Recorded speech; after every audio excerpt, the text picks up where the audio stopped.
Tell us a little bit about your career. Where did you get started? Where did you go to medical school? Why family medicine? So I started in Connecticut and I stayed in Connecticut. My parents moved here 6 months before I started medical school. Thank goodness I got in-state tuition at University of Connecticut. And then I stayed for my residency because my husband was going to school and I just liked the area. And I had a fabulous first job in a private practice with 4 other docs. And then that practice grew and then it changed. And so I've had a very interesting kind of circuitous career. I worked in the emergency department for a while I was getting ready to open my own practice. I opened my own practice with another family doc from Connecticut. We did that for 10 years.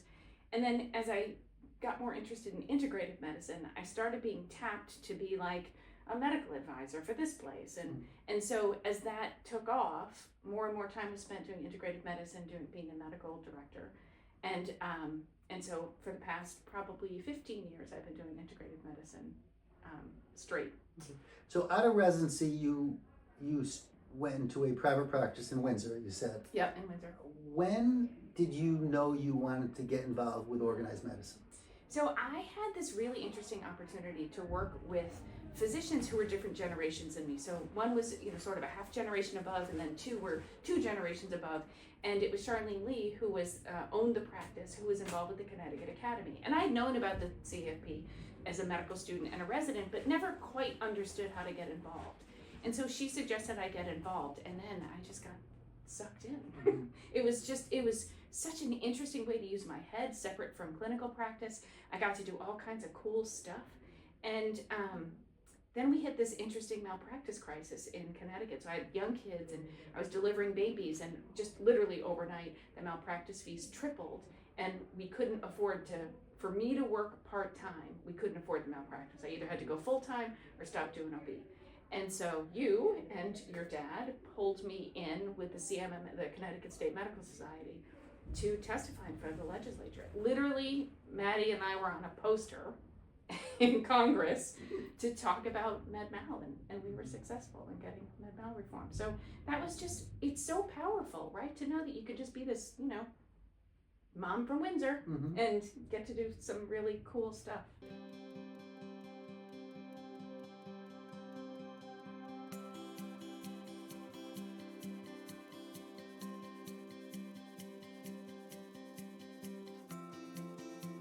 Tell me about your election to the AAFP board, and what skills will you bring to their board? It was quite a year. So, historically, a chapter would pick somebody, or someone would be picked and would run for the board of directors. And this was the first year that there was a nominating committee. And that was a little unsettling. I didn't really want to go through the first class, but this was the perfect time for me. I did the application process. I was named to the slate. We then started developing campaign materials and strategizing. It's just incredible. And I practiced and I practiced and I practiced, and we did well.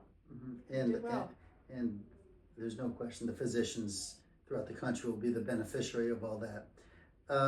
Dr. Mueller, you'll be visiting many state chapters over the next 4 years. What is your message to state chapters and state chapter executive directors, and how important are state chapters to the AAFP? So, as we're a member organization, obviously Connecticut's a member organization, AAFP is a member organization. We can't do it without our membership. But there are things that we do here in Connecticut that can't be done nationally. And so I think it's an interesting time over the past, particularly, maybe 5 years, that AAFP has been reaching out to chapters more than they have in the past, because we are the experts in what's going on in Connecticut. We're the ones that have to make that domino fall for whatever we need here. And there's stuff that we can't do. We have incredible influence as the AAFP, the most respected healthcare lobbying company in the country. Like, that's something to be proud of. So as Connecticut residents, Connecticut physicians, we need to take advantage of that power, but they need to come to us. We know our people. And as a medium-sized state, we know our people, and we're the ones who know what Connecticut needs best. So we need our individuals, we need our chapters, and then we need AAFP.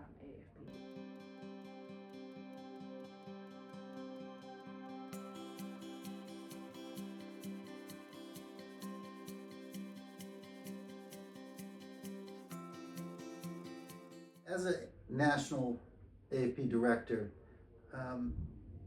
you're going to deal with a lot of different issues that are really important to AAFP AAFP that you personally at times may not agree with. Mm-hmm. How will you deal with that situation?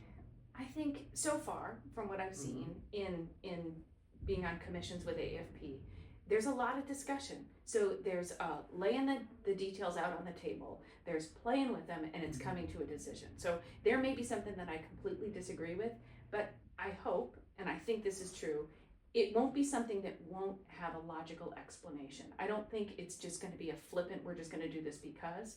So I think because of the discussion, because of the transparency that I've seen so far, I think I'll be able to get on board and support the AAFP. And the decisions that AAFP Board of Directors make, I will support because that's my job. Earlier, you spoke to our membership and you said a certain percentage of graduating residents are not joining the academy. What would you tell a graduating resident if you met with them in an elevator? What would be your elevator speech to them? I think what I learned through my career is that I needed some way to use my expertise, not just seeing patients. I didn't know I needed that. I had no idea I needed that. And it gave me a break from seeing patients. It gave me a break from my family, honestly, sometimes, to go to a hotel and go to a national meeting and just be able to use my brain, my medical brain, and all my training in a different way.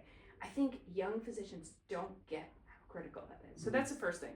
And second of all, I think they don't have time, particularly last year in residency, to understand the benefits that AAFP and CFP offer. So I think we literally have to list them out. We have to talk to them and contact them in the ways that they're going to be contacted.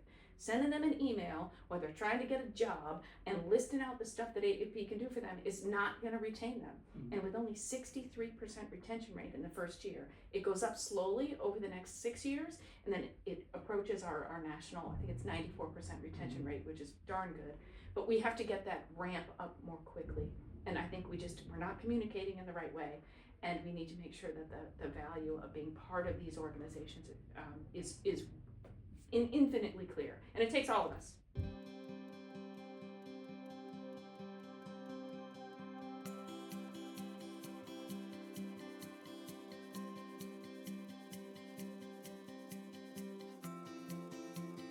So tell me about your family.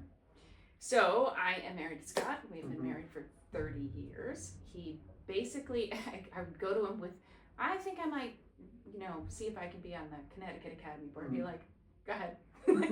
So supportive, but he never, ever, ever has hesitated if it's something that I really want. And so he knew that this would be a lot of travel, it would be a lot of work, but he's totally on board. And he gets to travel with me, which is fabulous. I have 3 kids. Ben is married to Marissa. They live in Windsor. Oh, thank goodness. So they're right down the street from my husband and I. Our middle daughter, Elaine, is getting married next year. She lives in Providence. And then Madeline is our youngest and finishing up college this year as an English major. So 3 kids, fabulous kids. And with 3 kids and Scott, whether it's you alone or with your family, what do you do for fun?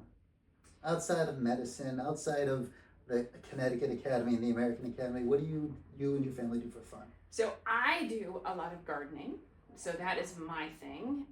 And as a family, the 7 of us, so my daughter's fiance, Sabrina, is with us a lot too. We try and travel. So we try to go places. We don't want to buy stuff. We want to buy experiences. So we started this tradition in COVID where we would do family game night, and then we translated family game night into let's go on a week vacation somewhere. So we play a lot of board games.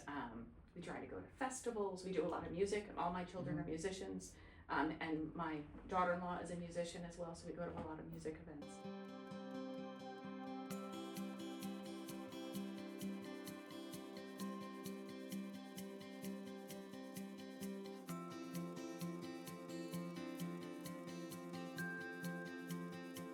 Most recent book read? I just read The Princess Bride.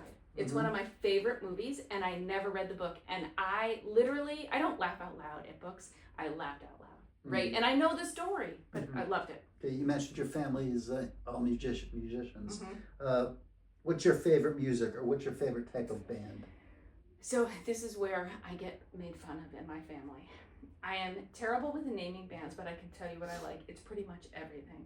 I can't stand discordant jazz. That's about I just don't get it. It's just, and I don't like screaming guitars. but I love everything else. My son does folk, my husband likes rock, classic rock, my daughter is in musicals, and I like traditional Irish music. Like, I like everything. So I don't have a genre. Okay. You could have dinner with 3 people, dead or alive. Who would you want to invite to that dinner party? Okay, we need good conversationalists and interesting people. I think Leonardo da Vinci would be one of them. Fascinating, did everything. I love these people who just do like science and medicine and gardening and like, it's crazy. Maya Angelou, so wise, so incredible. And I think I would pick, I think Elizabeth Blackwell. She was the first board certified or first licensed physician.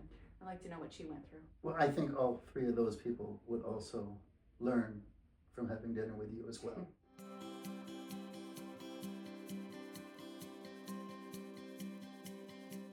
Thank you all for putting your trust in me. And to the nominating committee, I agree, Jedi Master Reed Blackwell, or holy cow, thank you for your vision and your wonderful work. For my family, my personal GPS, my husband Scott is here, my kids, Ben, Elena, Maddie, my daughters-in-law, Marissa and Sabrina, God, I love you. My academy family, Bob Carr, John Casablanca, Fonda Gravino, delegates extraordinaire. Our board contingent here in Arizona, Kuram Guman, Adrian Parad, Andy Parad, Stacy Taylor, my mentors, the great Neil Brooks, Craig Zarsky, Rob Cushman, Charlene Lee, Jane Walker. And you know we can't do this without our execs. And in our 75-year history, Connecticut has had only 2. Art Schumann gave me my start, and Mark Schumann kept me around for 26 years. So I am so grateful, and he made a really good decision because he hired Mary Jo Kasey